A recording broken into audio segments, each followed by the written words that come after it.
Well, summer is officially over, and yes, the hoodie is back. The temperature is plummeting, and good God, what else is plummeting? Look at everything is bright red in the last 24 hours, with the exception of this M token that was pumping like 100% or something like that. So obviously, the downturn hasn't taken it into the red, and of course, there's IP which managed to go positive and stand out due to its own little thing going on. But look at the last hour.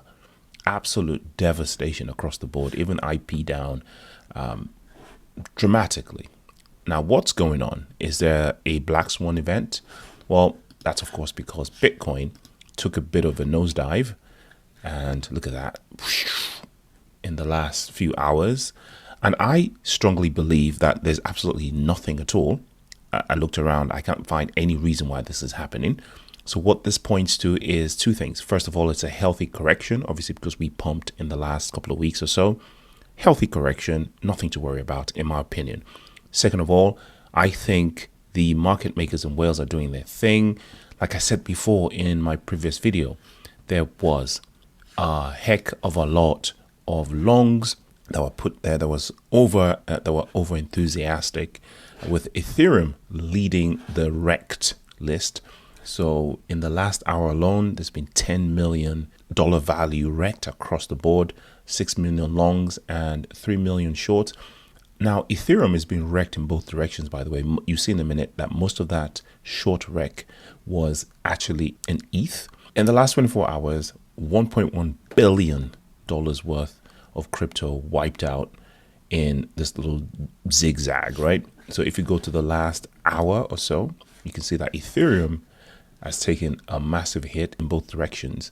2.9 million in shorts wrecked, and in the last 4 hours, 318 million. So more longs wrecked than shorts, but the market makers and the whales shaking the tree and wiping out those longs.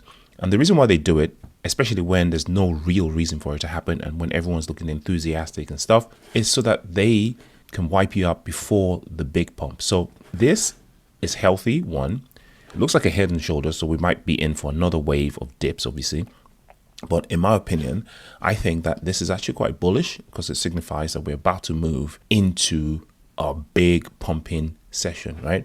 So if you look at the fear and greed index, we're at 47, which is still neutral. So we've gone down a little bit. I expected us to go into greed, obviously, as long as this dip thing doesn't happen.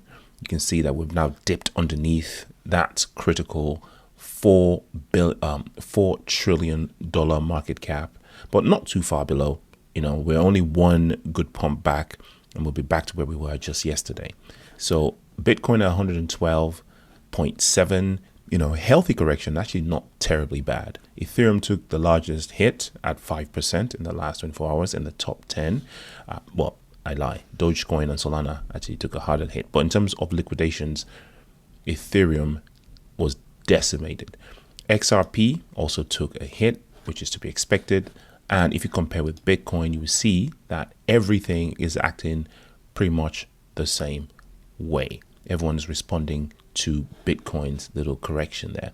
But as you can see, things are starting even now to wake up. So even though it looks like a heads and shoulders situation, if you go to the 1 hour chart, you can see that actually it's sort of starting to build its way back up. So it's a liquidation session, unfortunately, for people that put excessive longs, wiped out before the big. I'm laughing because of this guy's face, the epic meme. I can't believe they've done a 3D version of that. That's actually quite funny.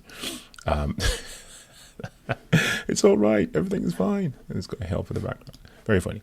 Anyway, just a quick video to basically alert you guys that I wouldn't panic if I were you. If you've got spot positions, then you're not affected, by the way. And of course, guess what? I went in and dollar cost averaged in nicely. I caught that. I caught it around here-ish, 280, because I already had orders at that level, because I already thought.